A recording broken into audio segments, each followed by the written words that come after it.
नमस्कार, स्वागत आहे तुमचं माझ्या यूट्यूब चॅनलमध्ये।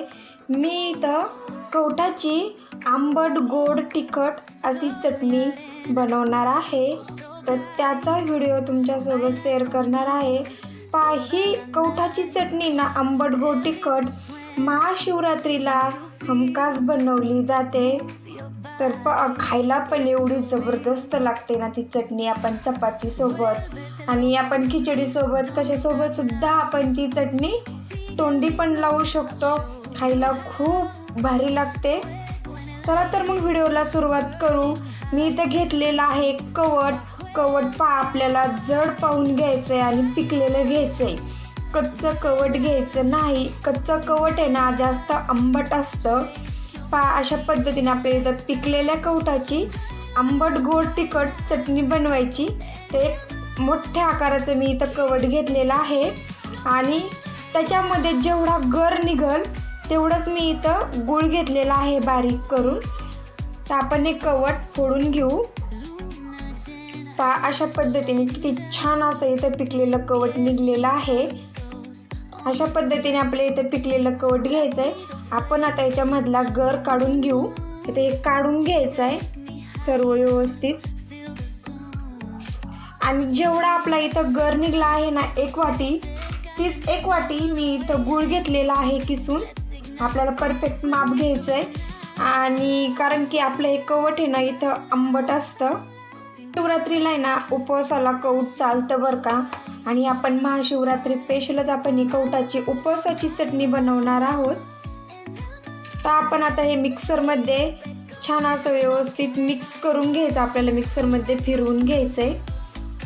त्याच्यामधल्या ब्या अजिबात इथं काढून घ्यायच्या नाहीत, त्यासुद्धा खायला या चटणीसोबत खूपच भारी लागतात। त्याच्या भांड्यामध्ये काढून घेणार आहोत। त्याच्यामध्ये घालायचं आपल्याला चवीपुरतं मीठ।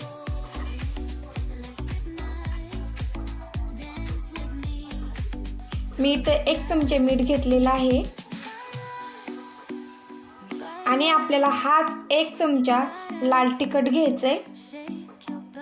कारण चटणी आहे ना कवठाची इथं आंबट पण लागली पाहिजे, तिखट पण लागली पाहिजे, गोड पण लागली पाहिजे। त्यामुळे इथं आपलं तिखट थोडं जास्त घालायचं। मी 1 चमचा तिखट घालणार आहे। माझं हे तिखट आहे ना जास्त तिखट आहे, ते मी इतर 1.5 चमचा तिखट घालून घेणार आहे।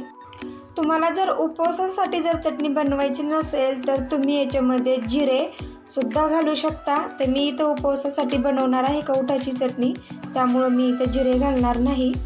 आता आपण हे मिक्सरमध्ये फिरवून घेऊ।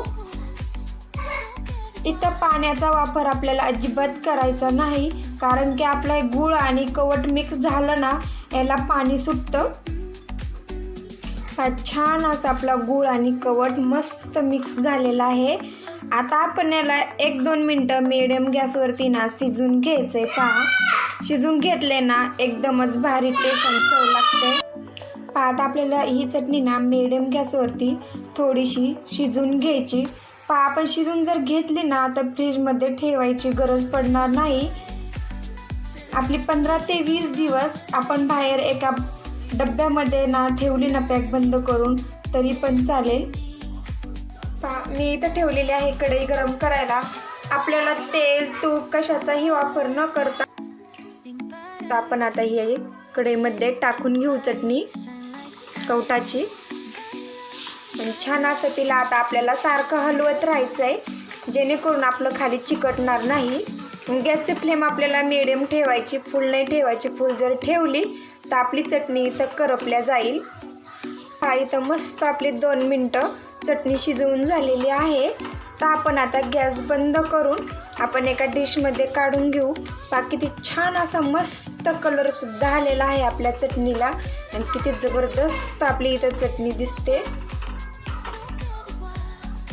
मस्त अशी माझी कवठाची चटणी तयार झालेली आहे, आंबट गोड तिखट। मी थोडीशी खाऊन पाहिली, खूपच भारी लागते खायला। तुम्ही सुद्धा नक्की एकदा अशा पद्धतीने बनवून पहा आणि मला कमेंटमध्ये सांगा ताई आम्ही सुद्धा बनवलेली खूप छान झाली। आणि माझ्या व्हिडिओला जर लाईक केलं नसेल तर माझ्या व्हिडिओला लाईक करा। पुन्हा भेटूयाच नवीन रेसिपीसोबत, तोपर्यंत धन्यवाद।